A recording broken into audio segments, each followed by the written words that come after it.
네, 뉴스 오늘 매주 화요일은 인천 지역의 이슈를 깊이 있게 살펴보고 있습니다. 정승현 국민의힘 인천시당위원장과 함께하겠습니다. 어서 오십시오. 안녕하세요. 예, 인천 포커스 소각장 얘기부터 시작해 보겠습니다. 2026년이 되면 수도권에서 생활 폐기물 증매립 기한이 끝나죠. 전면 금지되는데 시행 4년을 앞두고 인천 지금 기초단체들 소각장 확보에 비상이 걸렸습니다. 어떤 갈등이 있는지 논란이 있는지 좀 얘기해 주십시오. 그렇습니다. 현재 그 진행 상황을 보면은요, 인천이 그 옹진군을 제외하고 동서남북 4개 권역으로 나눠서 소각장을 추진하고 있습니다. 그래서 중구와 동구는 서부 권역 소각장 신설을 준비하고 있는데요. 이곳에서 나오는 하루 생활 폐기물 약 300톤을 처리할 후보지를 찾고 있습니다. 북부권으로 가게 되면 서구와 강화군의 경우에는 인천시와 협약을 맺고 마찬가지로 신규 소각 처리장을 추진하고 있는데요. 기존의 청라 소각장을 폐쇄하고 새로운 소각장을 짓는다는 계획을 세워나왔습니다. 또 많이 논란이 되었던 남북권역 미추홀, 남동, 연수구 같은 경우는 여러 논란 끝에 기존의 송도 소각장을 확장해서 사용하기로 결정을 했습니다. 또 동북권의 부평구, 계양구 같은 경우는 경기도 부천시와 공동으로 소각장을 추진하고 있는데요. 소각장이 들어설 가능성이 있는 부천 시민들이 상당히 반발하고 있는 그런 상황에 있습니다. 예, 부천 인접 지역 부천 시민들의 반발뿐만 아니라 인천 지역 내 관내에 있는 주민들도 많이 반발하고 계시고 또 그분들에게 어떤 지원을 위한 법적 체계도 있어야 되는데 이런 것들이 아직 좀 미비한 상태죠. 그렇습니다. 소각장 건설 자체도 굉장히 불투명한 실정인데요. 그 주변 지역 주민들에 대해서 인천시가 지원해주는 그 지원 법적 체계 이것도 아직 안개 속에 있다라고 말씀드릴 수 있겠습니다.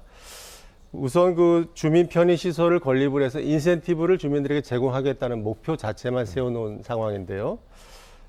상대적으로 서울시 같은 경우를 보면은 1990년대부터 소각장 주변 주민들에게 그 쓰레기 반입 수수료의 10%를 기금으로 만들어서 주민들의 편의시설을 지어주는 그런 조례를 만들었는데요. 이에 비하면 인천이 상당히 좀 늦었다라고 얘기할 수도 있고요. 무엇보다도 더 문제가 되는 게 이 조례의 상위법에 해당이 되는 폐기물 처리시설 촉진법이라는 게 있는데요. 여기에 의하면 소각장의 반경 300m 그 영향 권역에만 지원을 할 수 있다. 이런 상위법이 있습니다. 이거에 따르면 지금 인천에 건설 추진 중인 소각장들은 대개 주거시설에서 1.5에서 2km 떨어진 곳에 짓기 때문에 법령을 개정해야 되겠네요. 법령을 크게 봐서는 개정을 해야 이거 혜택이 돌아가는 그런 문제가 있습니다. 따라서 이런 법령 개정도 크게는 필요하겠고 이 소각장이 건립되는 자치단체에 대해서 어떻게 적극적으로 지원할 것인가 이런 걸 좀 구체적으로 만들어갈 필요가 있겠습니다. 결국은 또 예산 문제가 걸림돌이 되지 않을까 걱정스럽기도 합니다. 어디나 이 쓰레기 소각장 문제, 쓰레기 처리가 문제가 되고 있는데 인천만 지금 소각장 만들어서 해결될 게 아니잖아요. 서울, 경기, 인천 다 묶여있는 연동돼 있는 상태 아니겠습니까? 맞습니다. 쓰레기 매립지 문제가 서울, 경기, 인천이 다 연관되어 있는 문제여서 복잡한데요. 현재 소각장 관련해서 설비 확충이 필요한 지자체를 보면 서울, 인천, 경기 등이 약 25곳에 이른 상황입니다. 또 소각장 확충 계획은 세웠지만 사업 착수에 나서지 못한 지자체도 서울시, 인천시, 부천시 등 18곳에 달한다고 합니다. 이렇게 소각시설을 확충하는데 속도가 붙지 못하는 가장 큰 이유는 역시 주민들의 상당한 반발이 이어지고 있다는 게 가장 큰 이유고요. 또 하나는 4년 앞으로 다가온 증인매립 금지를 앞두고 소각장을 확충하기에는 남아있는 시간이 절대적으로 부족하다는 문제도 있습니다.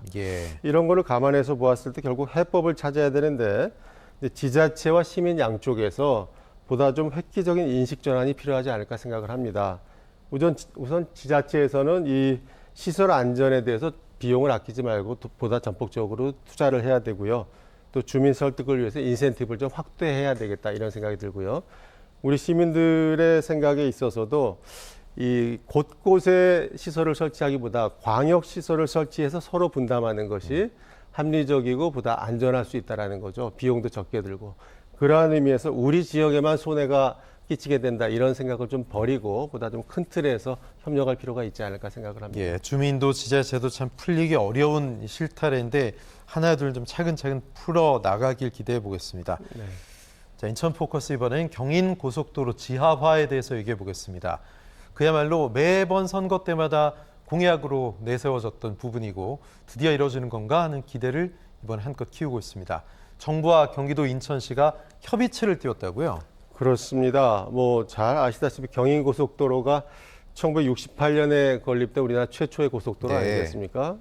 잠깐의 그 양력을 보면은 1985년에 신월 양천 구간의 6.6km가 일반 도로로 전환되었고요. 네. 2017년에 인천항에서 서인천 10.4km 구간이 역시 일반 도로로 전환됐습니다. 따라서 현재 신월 IC에서 서인천 13.4km 구간만이 고속도로로 명맥을 유지하고 있는 상황입니다. 예.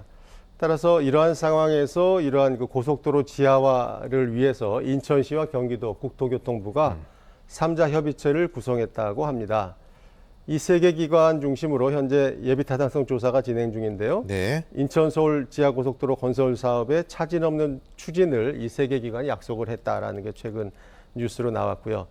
이 내용을 좀 보면은 이 인천 서울 지하고속도로 건설 사업은 기존 경인고속도로 그러니까 남청라 IC에서 서인천 IC를 거쳐서 신월 IC까지 약 19.3km 구간 중에서 지하화가 힘든 구간의 일부를 제외하고 예. 14km 구간을 4 내지 6차로로 지하화하는 큰 사업이 되겠습니다. 그래서 예. 예산만 해도 2조 원 이상이 드는 대형 국책 사업이고요. 국토부 계획에 따르면 2027년 상반기에 착공해서 2029년에 준공할 것을 목표로 지금 추진이 진행되고 있습니다. 예, 국책사업 뭐 아주 큰 규모의 예산이 투입되는 건데 네. 경인고속도로 지하와 어떤 효과가 있을지 무엇보다 교통 변화 흐름이 상당히 좀 좋아질 것 같은데요. 그렇습니다. 향후에 인천시와 경기도 국토교통부 3자 협의체가 추진할 항목들을 보면은 우선 인천 서울 지하고속도로 건설 사업을 원활하게 추진하고 예. 그 위에 고속도로를 일반 도로로 전환하는 문제를 또 원활하게 추진할 것이 기대가 되고 있고요. 또 상부도로에 여유 있는 공간에 녹지라든가 공원을 대규모로 조성을 해서 주민들의 좀 주거 여건을 개선하자. 이러한 과제가 지금 추진이 되고 있습니다. 이게 그 예상대로 추진이 된다면 이곳의 교통 흐름이 원활해지고 주민들의 정주 여건이 크게 개선될 것이다. 기대되고 있는데요. 예를 들면은 이 고속도로가 지하화 된다면 인천 청라에서 여의도까지의 지금의 이 거리가 보통 한 40분 정도 거리가 예. 시간이 걸렸었는데 그게 23분으로 17분간 단축이 되고요. 이 건설 사업 과정에서 약 2만 명의 고용 유발 효과도 기대할 수 있다. 이러한 예측이 나오고 있습니다. 예. 근데 또 걱정스러운 건 이 예타 통과 여부, 예비 타당성 조사 결과 아니겠습니까? PC값이 그렇습니다. 어떻게 나오느냐 그렇습니다. 궁금할 텐데 네. 어떻게 좀 보고 있습니까? 이 사업에 대한 기획재부의 예비 타당성 조사 결과가 이르면 이번 달에 예. 나올 거로 지금 보입니다. 이 사업이 기재부의 예타 대상 사업으로 선정된 후에 현재 올해 1월부터 한국개발연구원 KDI가 예타에 착수했는데요. 인천시는 그동안 꾸준하게 교통 혼잡 문제가 해결이 되고 정주 여건이 크게 개선된다라는 점을 강조하면서 기재부에 사업을 설명을 하고 관련 자료를 제출해 왔는데요. 지역에서 이 사업에 대한 기대 효과가 큰 만큼 기재부 예타를 통과할 것으로 기대하고 있고 그것을 위해서 지금 지역에 많은 정치권들도 힘을 모으고 있기 때문에 아마도 좀 기대를 해도 좋지 않을까 그렇게 생각하고 있습니다. 네, 수건사업 경인고속도로 지하화 기대해 보겠고요. 자, 인천 포커스 이번엔 시민들 곁으로 돌아온 축제 얘기 한번 해보겠습니다. 이제 본격적인 가을이죠. 또 기나긴 거리두기 이제 털어내고 가까운 곳에서 시민들이 즐길 수 있는 축제들이 여럿입니다. 우선 인천을 대표하는 축제죠. 소래포구 축제. 정말 많은 분들이 즐겼다고 해요. 그렇습니다. 수도권의 대표적인 재래포구라고 할 수 있는 인천 남동구의 소래포구에서 지난 토요일부터 어제까지죠. 3일 동안 22번째 만에 소래포구 축제가 4년 만에 대면으로 네. 열렸다라는 소식입니다. 이 수도권의 대표적인 해양 생태 축제라는 이름에 걸맞게 소래포구 수산물 요리 경연 대회라든가 서해안 풍어제가 열렸고요. 그리고 꽃게 낚시라든가 맨손으로 대하 잡기 이런 다양한 관광객들이 직접 참여할 수 있는 이색 체험 행사와 축하 공연이 다양하게 열렸습니다. 저도 지난 토요일 개막식에 직접 참석을 했었는데요. 예. 남동구민, 인천시민 그리고 수도권으로부터 많은 관광객들이 몰려가지고 정말 인산인해를 이루었다 그런 느낌을 받았습니다. 네. 특히 이 바닷가 옆에서 열리는 축제인 만큼 하늘에는 또 갈매기가 날고 바다 향도 나는 등 굉장히 아주 특색 있고 멋진 축제였다고 생각이 됩니다. 예, 저도 예전에 소래포구에 어머니 모시고 장 보러 간 적이 있었는데 그러셨습니까? 그때보다 지금 또 많이 달라지고 좋아졌다 그러더라고요. 예, 관광객들도 더 늘었다고 합니다. 네, 기대해 봐야 되겠습니다. 알겠습니다. 인천을 대표하는 가을 축제 여러 개 있지만 또 연수구의 능어대 축제 이것도 네. 전통 있는 축제잖아요. 그렇습니다. 또 정 위원장님 예. 지역이시기 때문에 가보셨을 것 같은데. 예, 축제가 열렸던 지난 금요일, 토요일 저도 이틀 내내 축제 현장을 찾아 주민들과 함께 축제를 즐겼는데요. 예. 뭐 소래포구 축제와 마찬가지로 능어대 축제도 4년 만에 대면 행사로 열린 행사였고요. 올해로 10번째 맞이했는데요. 예. 뭐 백제 사신의 문화행렬이라든가 역사 전시전, 또 주민화 콘서트 등이 열렸습니다. 잘 아시다시피 능어대라는 곳이 삼국시대 중국을 왕래하던 백제 사신들이 그 배를 타기 위해서 기다리던 곳이었다라고 예. 하는데요. 당시에 이 능어대가 중국 산둥반도 일대를 주름잡던 해상교통의 전진기지였다라고 합니다. 그러한 역사성을 살리면서 이번 능어대 축제에서는 다양한 볼거리, 또 먹거리, 체험 현장 이런 것들이 다양하게 제공돼서 주민들이 축제 한마당을 즐겼다라고 생각이 됩니다. 예, 뭐 불꽃놀이도 했다고 하는데 직접 이틀 동안 가보시니까 어떤 이벤트들 좀 특히 재밌게 즐기시고 시민들 반응이 어떠시던가요? 그러니까 특히 저녁 때 열렸던 뭐 장기 경연 대회라든가 네. 특히 각 동별 대항 체육 대회, 아, 동별대항 체육대회 동별 또 장기 자랑으로 이제 대상, 금상 이렇게 네. 또 수상하고 또 멋진 불꽃놀이가 또 하늘을 수놓고 하니까 많은 주민들이 나와가지고 정말 축제 한마당을 아주 즐겁게 즐기는 그런 모습들이었습니다. 예, 내년 또 더 축제가 기대가 되는군요. 그렇습니다. 더 많은 곳들에서 크고 작은 축제 또 앞으로 열 것으로 보이는데요.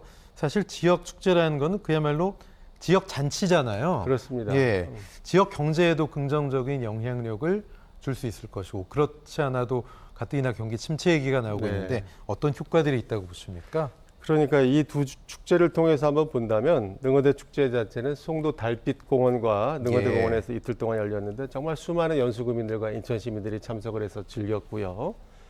또한 그 수도권 대표 해양 생태 축제라고 할 수 있는 이 소래포구 축제에 이번 3일 동안에 약 40만 명이 방문했다라고 네. 이렇게 추산이 되고 있습니다. 그래서 코로나 이전보다 더 많은 관광객들이 몰렸다라고 하는데요. 뭐 저도 뭐 그 개막식을 마치고 주변의 인근 상가를 좀 돌아봤습니다만 네. 늦은 밤까지 손님들이 정말 많이 몰려가지고 정말 빈 자리를 찾을 수 있는 식당을 찾기가 어려울 정도로 정말 많은 관광객들이 몰렸다라고 생각이 됩니다. 뭐 이러한 축제를 통해서 무엇보다도 지난 3년 동안의 코로나로 인해서 얼어붙었던 음식점이라든가 숙박업 이러한 지역 상권이 어느 정도 좀 숨통이 트였다라고 볼 수가 있고요. 또 하나는 마찬가지로 그동안 좀 활동을 하기가 어려웠던 지역의 많은 예술인들도 예. 이번 여러 가지 공연 행사를 통해서 활발히 활동을 하면서 지역 경제에 많은 순풍의 역할을 했다라고 볼 수가 있습니다. 또한 무엇보다도 4년 만에 축제가 열리면서 주민들이 만나서 화합하는 장을 만듦으로써 정말 지역 공동체의 역동성이 다시 살아났다 이런 느낌을 받았습니다. 예, 코로나 때문에 상인분들도 중소상인분들도 상당히 힘드셨을 텐데 네. 어쨌든 지역 경제가 이렇게 좀 활기를 띠면 그분들 주름살이 하나쯤 펴지지 않을까 그러니까 싶습니다. 앞으로 이런 것들이 계속 이어가서 지역 경제가 좀 살아나기를 기대하겠습니다. 예, 인천 폰커스 여기까지 들어보겠습니다. 정승현 국민의힘 인천시당 위원장님 고맙습니다. 감사합니다. 예.